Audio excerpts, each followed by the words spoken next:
Welcome to another episode of the Epic Family Road Trip.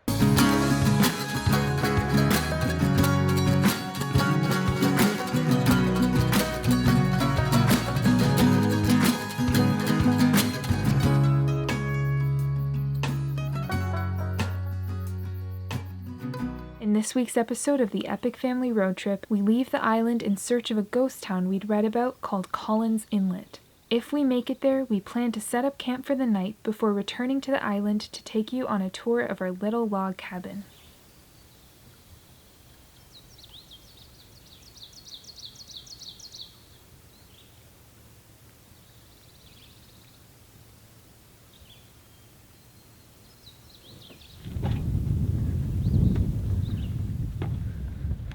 Ready.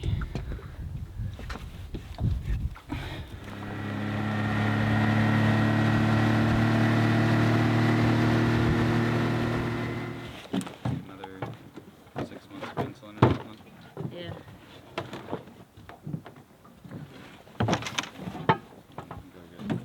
Okay. Next time you have to open your bag, can you please grab my wallet? Yesterday, Mom, when we were looking for the keys, huge water snakes like this big.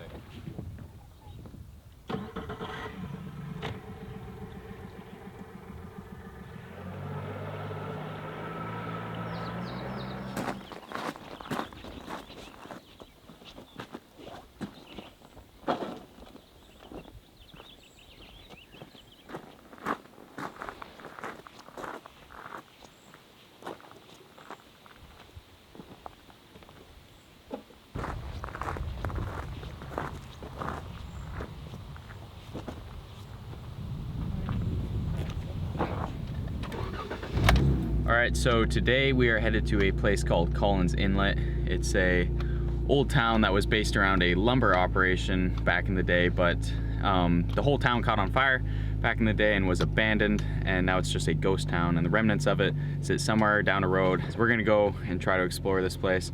Apparently, it's only accessible by water. If you look it up online, it can only be accessed using a canoe, boat, or some kind of water transportation. But we heard from some locals that there is actually an old road that you can follow. So that's what we are aiming to find on this trip. It's gonna be pretty fun to see if we can find it and see an old town in Canada. Regulators, mount up.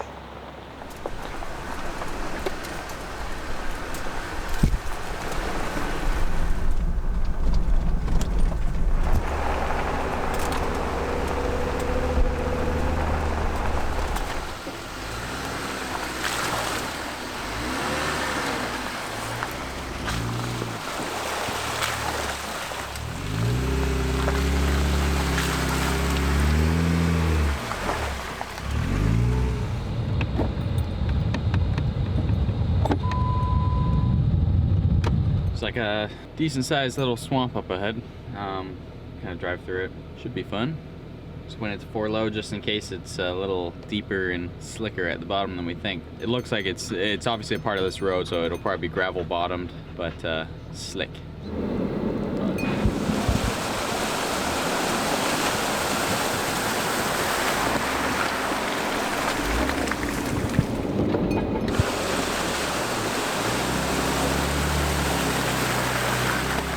So it seems we see a broken down sign here, but it does say notice. Please be advised that access beyond this point is prohibited and that this is part of reserve land. So it must be not recent, but recent enough that the information we had that you can get there by road is pretty outdated. So we're gonna just turn around and find a new spot to go, a new road to explore, and somewhere else to camp.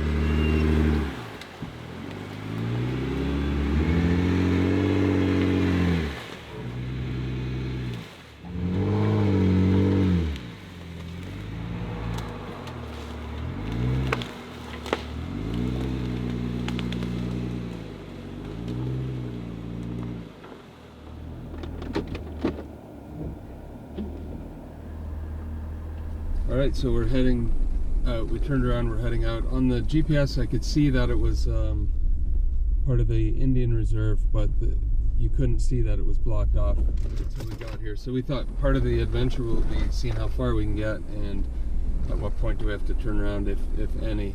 I was kind of hoping it would go all the way to Collins Inlet like it did back in the old days, but it's not the case anymore. So we're gonna look for another trail here. There's plenty of trails, and hopefully we find another big camp spot near open water. Open water is important to keep the bugs down. This time of year, as you probably know, in this part of the world there's a lot of black flies and mosquitoes, and this is prime season for them. They die off later in the summer, but right now it's not much fun being outside. So unless you're like on our island, we get a good breeze coming off the lake and it keeps the bugs away. So that's the kind of camp spot we're looking for today.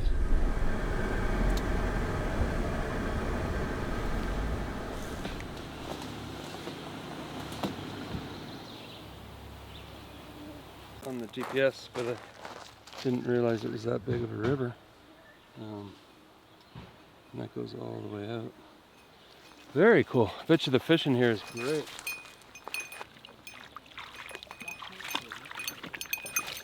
It's more of a lake if you zoom out here on GPS. So these are all small lakes, and then it's almost like a river, but yeah, I guess it might be a river that flows between these larger lakes. But kind of nice. If we weren't going elsewhere, we'd stop and cast a line in there. I bet you the fishing is great. Looks like nobody's been back here in forever. Mosquitoes on Ganda. Oh, there's one. Nope. If you look in the mirror right now, I've never seen so many mosquitoes. It's insane.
All right, we just drove up with the Bell Lake Road, and this is a really great spot. You can see through the trees Bell Lake, and I'll show you that in a minute.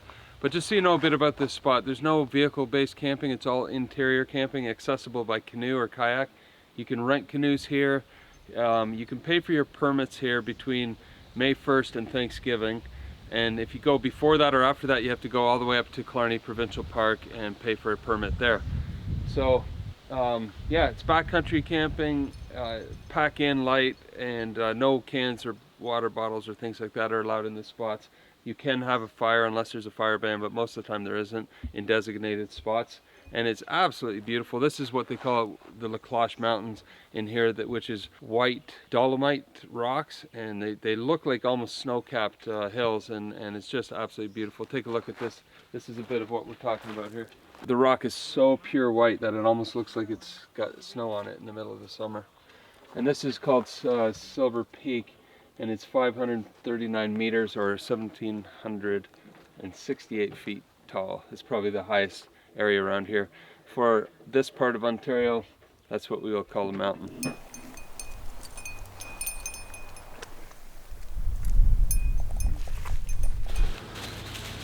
Hey little guy. This little painted turtle. We saw him crossing the road. Love turtles. Those colors.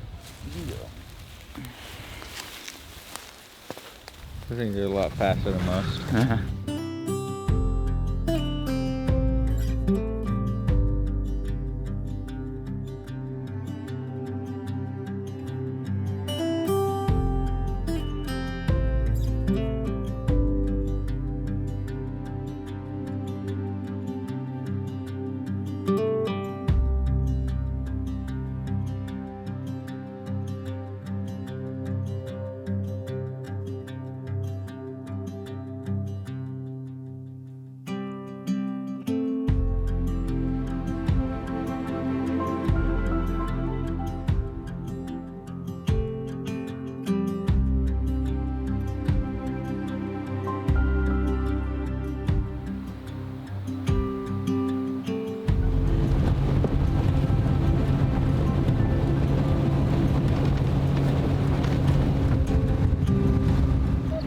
Lando, wait. Wait, buddy, wait. Oh.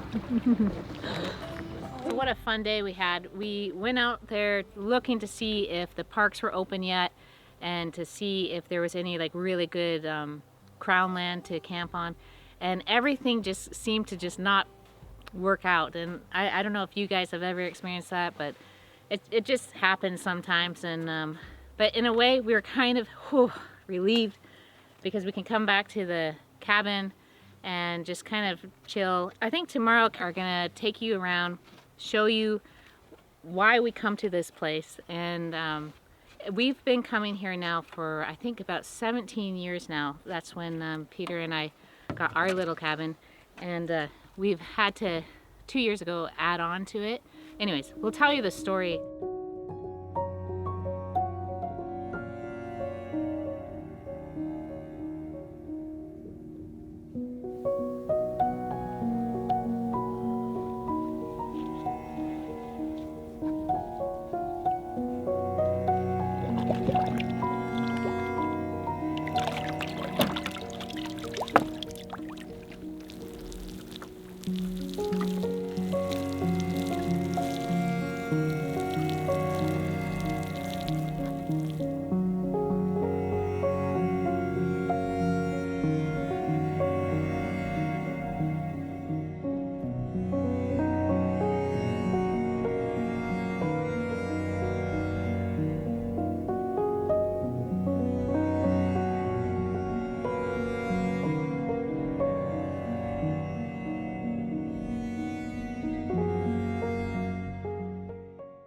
I'm going to take a second and show you my favorite room of the cabin, which is actually a room that's not in the cabin. It's the screened-in porch here. Come inside. But before I go in, I'm going to show you this sweet driftwood handle on the door. And we try to collect things as we traveled. And this one we found on a beach in Oregon. And it just looked so unique. And we kept it with us for over many, many miles. And we didn't know what we'd use it for. When we got here, we thought that would make a perfect door handle.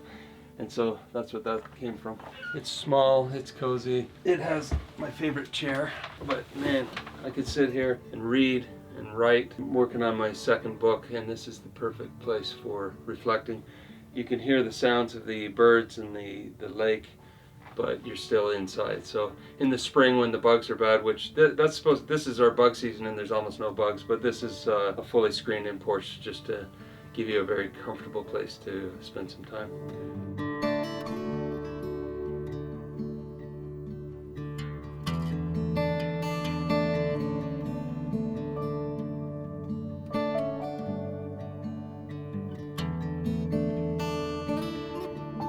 All right, let me show you around the cabin. Come on in.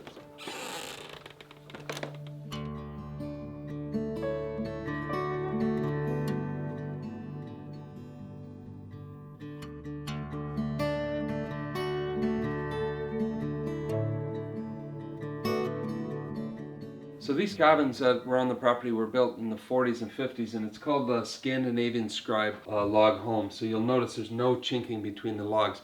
They're carved out to fit so closely together that you don't have to put whatever they use for chinking. And it is a well insulated wall, and these have stood up to the test of time. The only maintenance we have to do is just keep kind of a lacquer on them every couple of years. So we want to really maintain the antique look of this place without modernizing it too much, just things that we have to change to be able to live here full time. But in general, we leave it the way it was. We still have propane lighting, which creates an amazing ambiance. And as you may or may not know, there's no power here. We generate power and we use solar, mostly solar, and run a small generator if we're running a bigger appliance like the old washer that we use. But while we're here, you can see that Carol found a really nice place to hang her antler that she found when we were crossing Canada. So that is a nice addition to the cabin. So this is our little sitting area here, and we'll sit and read or play board games here. We also have a place to watch movies. We don't have TV up here, and that's on purpose. We just think TV would take away from the atmosphere of this place, but we are not out of touch. We do have satellite internet so that we can stay in touch for business and keep uploading these videos, things like that. But we can also check in on the news if we want to from time to time, so we stay informed. But by choice, we don't have TV here. And that, I think, is what makes one of the reasons why it's so special and such a quiet, calm, restful, peaceful place. Alright, so this is where Daniel and I sleep. Our room is a part of the new extension, which we built onto our cabin about 2 summers ago. And one of the coolest parts of our room is that the entry to it is actually the old entrance of the original cabin. So everything is exactly the same as it was when they built this cabin back in the early 40s. One of the best parts about coming back to our cabin and coming to our room in particular is that we've collected a ton of cool stuff over the years of traveling, and we've placed it all here in the room, and every time you look at it you can picture the spot. A lot of the things we have in the room are from how it was originally, like this Whitney Point blanket. It would have gotten it. This is kind of a symbol of Canada. This and Hudson's Bay Point blankets are a big symbol of Canada. And this old skeet, there's clay pigeons in here which you use for skeet shooting.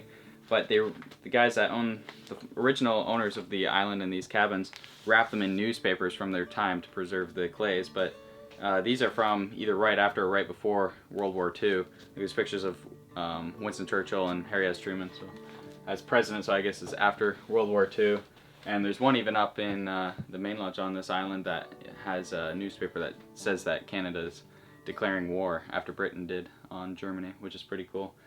But other things like this hog skull was my first ever hog hunt in Texas. This is our bed. We have a bunk bed. Daniel sleeps on top and has his little things, and I sleep on the bottom bunk and just have all the books that I read and different stuff. And then coming over here, these rods are super cool antique rods that were actually hanging up in the rafters of this cabin since the original builders of it were here. And plenty of other things, our bass and guitar. And then these walking sticks, which I got this from on the shores of Lake Superior. And then we just sanded it down and shellacked it to preserve it. Dana got his cool one actually from this island. He did the same thing. After going to tons of different national parks and different things through the States and Canada, we've collected all those walking stick pins, and we plan to one day put them on there. And then here's just where we lay our jackets and some other odds and ends. One interesting thing is this horseshoe. An upside down horseshoe is a symbol of good luck, or gives you good luck or something. And we noticed that this has been here since they built the cabin. The original people would have put that up there.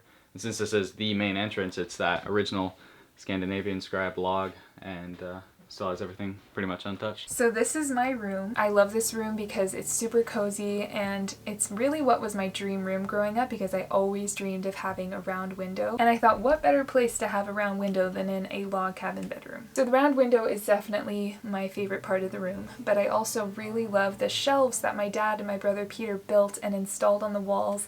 They have given me a lot more space down on the ground because it is a smaller room, and then also given me a nice place to organize all of my things nice and neatly. And one of the things I was most excited to do to this room when we were finished building it was to decorate it with all of the cool little things that I've collected throughout our travels through New Zealand and Indonesia and all around North America. And I've also loved being able to have a place to display some of the amazing old things and books that were here in the cabins from the original owners who lived in and built these cabins back in the 40s.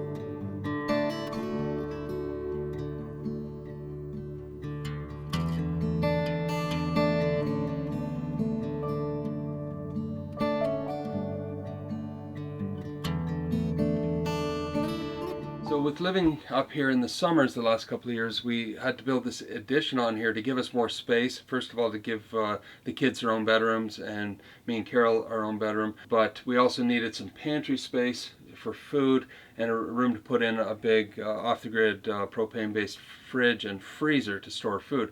Because we're far away from town, we need the ability to have lots of food here, at least to last a week, but usually a week and a half to 2 weeks. So one of the best parts of being up here and living here as a family is that you don't have the convenience of just calling somebody to build something if you need it or repair something. So as a family, we've been learning skills that we never thought we had. I'm not that handy of a guy. I always thought I wasn't, but man, since we come here, I've learned how to, for instance, this shelf set, me and the boys built that ourselves maybe not the best, fanciest piece of furniture, but we're pretty proud of ourselves. We've learned a ton of excellent skills just because of the necessity of being off the grid, being way away from everybody else. So that's definitely one of the benefits. So another room we built is a bathroom. Before this, 2 years ago, we were using an outhouse, which is really roughing it. So now we have a bathroom in the house, which is an utter luxury. As you know, we pump water from the lake, filtered water from the lake, and into a water pressure tank, and then it feeds the shower, but it also runs through an on-demand propane-based water heater. It's basically an RV water heater that's been installed in here. So everything runs off the grid, which is really cool and allows us to be way out here, but still have the conveniences of a hot water shower, of a flushing toilet, and of a sink. So this is one of the important new rooms that we put in the last couple of years.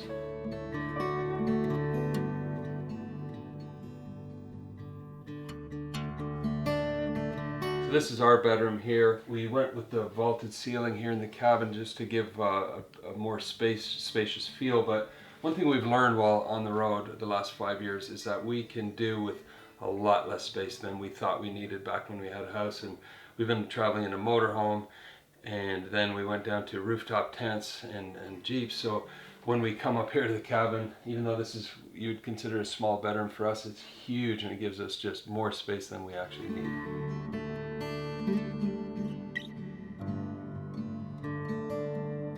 Alright, now this section is the office. It's a very important part of any business, of course, and so Caroline sits here a lot of the times editing the videos that you're enjoying, and when we're here at least, and the kids will do homeschool here. When Pete's doing sales for my speaking business, it happens in here. So this is a really functional and useful part of the cabin. We've also got a good bookshelf going up here with all kinds of incredible books. A lot that I read back when I was in business and the kids are reading now. And you can't beat an office with beautiful views of the lake on many sides. And in the summer we open the windows here and listen to the beautiful sounds of nature just outside.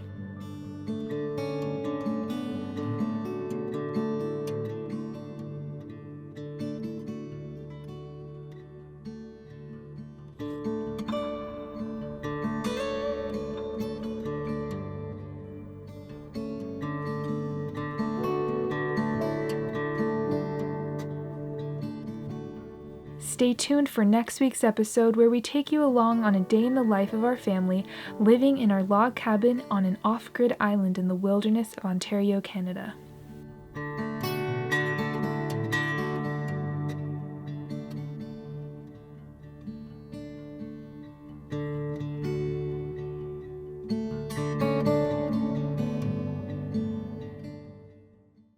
If you're enjoying our channel, make sure you hit the subscribe button and the little bell to be notified of every adventure. We want to take a second here to thank our Patreon family for your support. We really appreciate having you guys as part of the Epic Family Road Trip family. And in the meantime, we'll see you down the road.